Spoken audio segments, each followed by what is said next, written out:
Assalamualaikum warahmatullahi wabarakatuh. Selamat siang anak-anak SMK Sehat Ihsan Perjuangan, khususnya untuk anak-anak kelas 3. Apa kabar kalian hari ini? Saya harap hari ini kalian dalam keadaan baik, dalam keadaan sehat.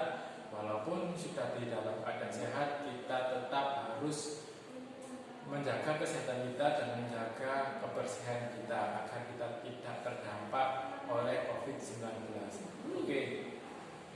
Bertemu lagi dengan saya Syarif Puji Sumarsono yang akan membahas tentang perakitan produk bagian 1. Ini materi baru. Kemarin tentang produksi massal kita sudah selesai. Kita masuk ke bab selanjutnya, perakitan produk di bagian 1 untuk mata pelajaran produk kreatif dan kewirausahaan kelas 3. Sebelum masuk ke dalam pelajaran, alangkah baiknya kita berdoa terlebih dahulu agar berjalan dengan lancar dan mendapatkan manfaat yang baik di dalam kegiatan pembelajaran hari ini. Doa.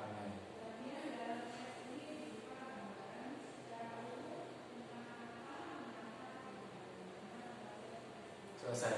Oke, terima kasih. Tujuan dari kegiatan pembelajaran ini atau tujuan dari pembelajaran tentang perakitan produk ini agar kita mampu, agar kita tahu bagaimana cara merakit barang, cara merakit alat dan mesin dengan baik, sesuai dengan fungsi, sesuai dengan kebutuhan kegiatan produksi. Kita masuk ke dalam materi. Pengertian dari perakitan itu sendiri adalah suatu proses penyusunan dan penyatuan beberapa bagian atau komponen menjadi suatu alat atau mesin yang mempunyai fungsi tertentu. Jadi kita di sini membahas tentang alat dan mesinnya, bukan membahas barang atau produknya. Membahas tentang perakitan alat atau mesin sama dengan membahas tentang komponen di dalam produksi produk. Persamaannya di mana? Kalau produk adalah barang jadi yang fungsinya untuk memuaskan keinginan konsumen. Sedangkan kalau alat atau mesin adalah juga sama barang jadi yang digunakan untuk membuat produk yang akan diberikan kepada konsumen. Itu persamaannya. Dan persamaan yang kedua adalah masing-masing dari alat atau mesin dengan produk jadi atau barang yang akan kita pasarkan itu sama-sama membutuhkan bahan baku. Misalkan saja obat panas atau obat batuk atau obat demam. Bahan bakunya mungkin paracetamol, mungkin GG, mungkin dan lain-lain, atau obat alergi itu dijadikan satu, itu bahan bakunya dijadikan satu untuk obat sakit demam, itu fungsinya. Sedangkan untuk alat, di sini saya memiliki alat yang digunakan untuk mencetak obat tersebut. Di sini saya membutuhkan beberapa komponen untuk dijadikan alat atau mesin. Itu persamaannya. Nah, perbedaannya di mana? Kalau barang jadi itu kita pasarkan, kita tawarkan kepada konsumen untuk dinikmati. Sedangkan alat atau mesin ini digunakan untuk membuat produk yang akan ditawarkan kepada konsumen. Itu perbedaannya antara alat mesin dengan barang yang akan dipasarkan. Manfaat perakitan bagi perusahaan. Ada 4 manfaat yang dapat bermanfaat bagi perusahaan itu sendiri. Yang pertama, dapat mengurangi biaya produksi. Di sini kita membahas tentang alat dan mesinnya. Otomatis kalau tentang alat dan mesin itu adalah produksi secara massal atau secara banyak atau secara terus-menerus. Jadi untuk mengurangi dengan adanya alat dan mesin bisa mengurangi biaya produksi. Yang tadinya satu hari hanya bisa memproduksi 5 produk, sedangkan dengan adanya alat atau mesin bisa dibuat atau diciptakan, bisa mampu memproduksi sampai 50 produk, 100 produk. Itu akan mengurangi biaya produksinya. Yang kedua, mengurangi jumlah komponen. Di sini mengurangi jumlah komponen yang dibutuhkan dalam kegiatan produksi Kalau dengan satu persatu membutuhkan banyak alat, sedangkan kalau kita bisa memproduksi dalam jumlah banyak, kita membutuhkan satu alat saja, dan itu ada beberapa komponen. Yang ketiga, mempersingkat waktu perakitan. Jadi dengan adanya perakitan bagi untuk perusahaan ini mempersingkat waktu dalam perakitan produk, perakitan barang yang akan dipasarkan. Yang keempat, meningkatkan keandalan produk.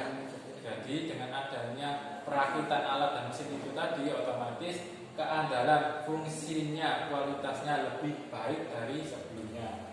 Yang terakhir, mengurangi lead time. Artinya lead time di sini adalah jangka waktu antara pesanan dengan produksi. Jadi misalkan di sini kan untuk kegiatan produksi kan ada dua, ada orang yang memesan dan ada orang yang membuat, yaitu perusahaan. Orang yang memesan, konsumen ini memesan suatu barang. Dengan adanya perakitan produk di sini, proses produksinya dengan antara proses produksi dengan pesanan itu lebih singkat. Saya memesan produk sekarang, dengan adanya perakitan bisa dilakukan, bisa diproses selama 1 hari. Mungkin kalau tidak ada perakitan mungkin bisa 2 hari, 1 minggu, dan 1 bulan. Itu fungsinya perakitan, memperpendek jarak kegiatan produksi antara kegiatan produksi dengan pesanan tadi. Selanjutnya tentang fungsi perakitan. Di sini ada 3 fungsi. Yang pertama menyiapkan komponen, yang kedua menggabungkan komponen, dan yang ketiga pemeriksaan kualitas produk. Yang pertama, fungsi dari perakitan. Pertama, kita membutuhkan komponen-komponen yang dibutuhkan untuk dijadikan satu alat tersebut. Paham? Yang kedua, setelah kita membutuhkan komponen-komponen yang kita butuhkan, baru kita menggabungkan komponen-komponen yang sudah tersedia. Dan yang terakhir, menjadi suatu alat dan barang diperiksa sesuai kegunaan atau fungsinya atau tidak. Itu dari fungsi perakitan. Kalian tahu ini gambar apa? Kalian sudah kelas 3 pasti tahu ini gambar apa. Selama kegiatan praktek kalian sudah tahu, dan kegiatan PSG juga kalian tidak asing dengan gambar ini atau barang ini. Ini adalah timbangan gram halus. Dan di sini tugas kalian adalah sebutkan komponen-komponen yang ada pada timbangan gram halus tersebut. Jadi kalian menyebutkan semua komponen-komponen yang ada di timbangan ini. Misalkan di sini ada papan alas, di sini ada anak timbangan dan lain-lain. Ini kalian sebutkan secara rinci. Kalau kalian tidak tahu, kalian bisa browsing. Dan jangan lupa digambar. Kalian menyebutkan tanpa digambar, kalian tidak akan tahu ini anak timbangan itu yang mana, papan alas timbangan itu yang mana, dan lain-lain. Jadi kalian gambar, kalian sebutkan komponen-komponen yang ada di gambar tersebut atau yang ada di timbangan gram halus tersebut. Oke, cukup itu saja penjelasan dari saya. Bila ada salah kata, bila ada pemahaman yang kurang paham, penjelasan yang kurang paham, kalian bisa tanyakan langsung japri ke WA saya. Dan tugas dikumpulkan paling lambat seperti biasanya jam 9 malam. Kalau lebih dari itu, nilai kalian akan turun, saya potong. Dan apabila tidak mengerjakan, otomatis kosong. Sekian dari saya. Wassalamualaikum warahmatullahi wabarakatuh.